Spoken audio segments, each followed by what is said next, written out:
this topic, but certainly to be with Pat again. We've been on the dais a couple of times, I think, together. And I always think about the work that we do that it is our hope, and I'm sure it's Pat's hope too, that we sort of, can we just put ourselves out of business eventually? I mean, can we fix these issues? That's really what we all hope in the long run. But I know that part of fixing that issue is a couple of things. One is if we don't understand them, if we don't know in depth what we can advocate for, we really can't make a lot of progress. And today, I'm going to give you an overview of some of the issues focused on women's struggles to reach economic self-sufficiency, which are certainly deeply embedded in this issue of economic inequality. And so some of the work the Women's Fund has done historically touched on a number of different areas. We did work looking at women's leadership, we did work looking at adolescent girls, but about 2 years ago, we really sort of boiled that all down to some very startling statistics, which up until that point had not been distilled from anywhere, at least within our community, which is when we look at what I'm sure you know are just breathtaking poverty numbers in our community.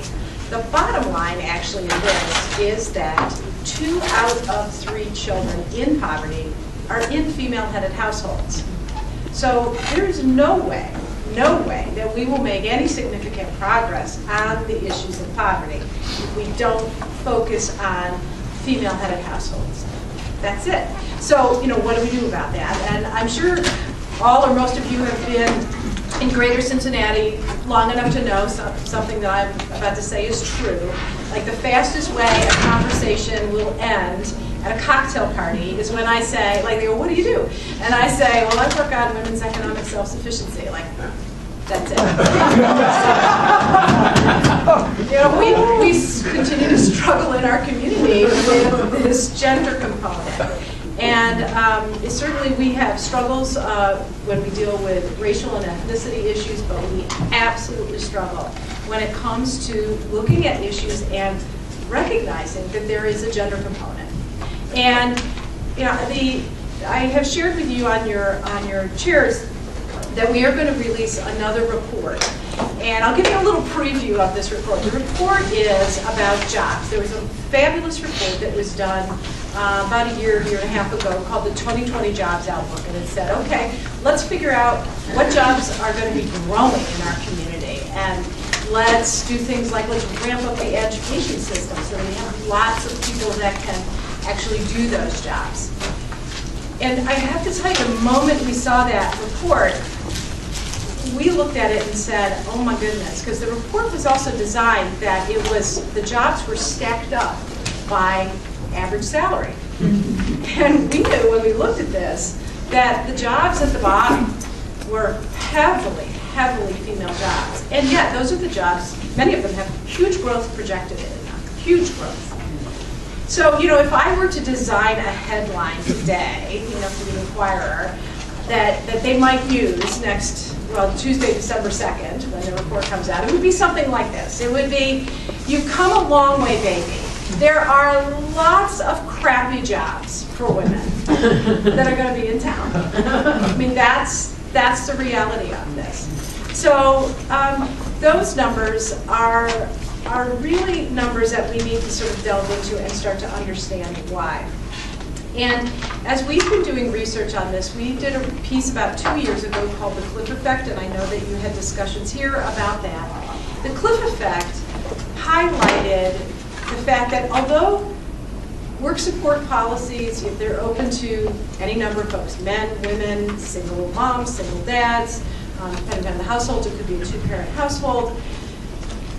The reality, though, again, is that women are by far more likely to have the children in their care, and therefore work support policies that have holes in them that make you drop off that policy long before you're able to cover the costs of whatever that would be, whether it's housing or if it's childcare. We were focused on childcare. It absolutely affects women in far greater numbers and female-headed households in far greater numbers. And the essence of the cliff effect problem, which also relates to this economic inequality issue, people say, why do people stay in poverty? You know, it's a word choice, but you know, why do people stay in poverty? A big part of that answer is that the programs that are designed to help, well, let's face it, they're trying to help the people who are working hard. And these are people who have one job, maybe two jobs. They are trying to improve the state of their family unit. The policies are designed in a way that people fall off them. What I mean by that is there's a point, for example, in the child care policy where you get a raise, and that raise means you are no longer eligible for any support whatsoever. The problem is where that happens is, depending upon the size of your family, is about $4, maybe $5 an hour before you can actually be self-sufficient. Now, $4 may not sound like a lot, but do the math on that. And what you find is, she has a raise. That raise might be, 50-cent an hour raise. So that's $2,000 less than that in a raise. But all of a sudden, she has all of her child care costs on her shoulders. That is $5,000, $8,000. I mean, we're not talking small dollars here at all.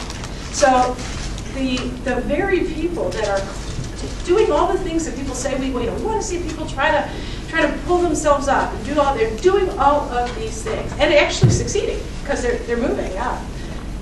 They hit this spot and that's what we call the cliff effect. They not only fall off that cliff, they actually end up worse off than where they were like several years before as they were climbing up the economic ladder. This does no one any good. And this is the other part of what we're working on is to say, usually when you talk about these things, the women's fund, people perceive that as, well, those are women's issues. It's women that should be focusing on it. And I'm delighted to see such a mixed crowd here today because these are community issues. And it affects every single one of us. If we have large pockets of our hard-working population that are thwarted along the way when it comes to reaching self-sufficiency. And then the other component, and I hope we'll have a little time for Q&A before I have to run to my next meeting, but the other part of it too is that we have so many solutions that are siloed. And what I mean by that is we do have a lot of amazing job training programs now that are even job training for jobs that will pay a great wage, or like our manufacturing job training, things like that. But that's not her only problem. I mean, it's not just about teaching her what she needs to know to do the job. I always say it is everything that happens to her before and after she's in that classroom that have to do with whether or not she can reach self-sufficiency. It is her transportation. It is her child care costs.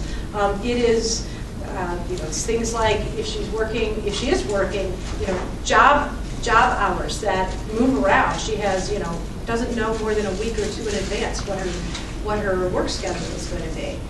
So if we, for example, provide job training that only addresses the technical skills, of course she's not going to succeed because it's everything else that affects her. So I will share with you two quick programs that we're working on, and then I'll turn it over to Pat because she's doing great work in another aspect of this issue. For example, one of the things that we've been a partner to is something called Raise the Floor in Northern Kentucky, and that is about job training in the manufacturing sector. And where we came in was to say, this is great, but let's put together a pool, a child care cost gap pool, so that we can help those women that are in that job training program with their gap in their ability to pay for their child care. And not only that, let's not just cover it while she's learning, because 3 to 6 months she'll probably be finished with that program. Let's stay with her in the job. And so we'll stay with her up to 2 years to help her get stabilized.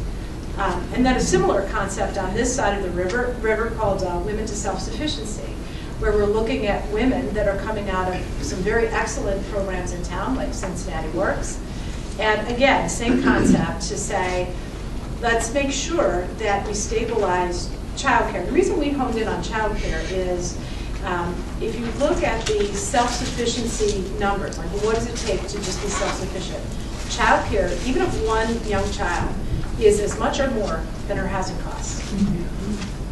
So if you can't help her with that gap, she's probably not going to succeed. Or she will choose some solutions that are, she's doing her best, but her solutions may not be the best for things like, my child needs to be kindergarten ready.